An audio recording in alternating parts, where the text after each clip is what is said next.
குலதெய்வ கோவிலிலிருந்து கட்டாயம் எடுத்து வர வேண்டிய பொருட்கள் என்ன தெரியுமா?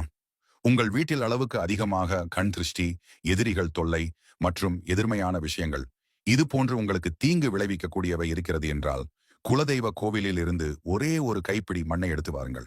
குலதெய்வ கோவில் மண்ணை வீட்டில் நிலைவாசல் அல்லது பூஜை அறையில் சிகப்பு துணி அல்லது மஞ்சள் நிற துணியில் கட்டி வையுங்கள். அடுத்து, குலதெய்வ கோவிலில் பூஜை முடிந்து கொடுக்கக்கூடிய எலுமிச்சை பழத்தை வீட்டில் பூஜை அறையில் வையுங்கள். குலதெய்வ கோவிலில் தீ மிதிக்கும் வழக்கம் இருந்தால், தீமிதி முடிந்ததும் அந்த சாம்பலில் ஒரு கைப்பிடி அளவு எடுத்து வந்து பூஜை அறையில் விபூதி டப்பாவில் வைத்து தினமும் பூசி வந்தால் காரிய தடைகள் நீங்கும். குலதெய்வ கோவிலில் சந்தனக்காப்பு நடைபெற்றால் அந்த சந்தனத்தை எடுத்து வந்து வீட்டில் வைத்து பூசலாம்.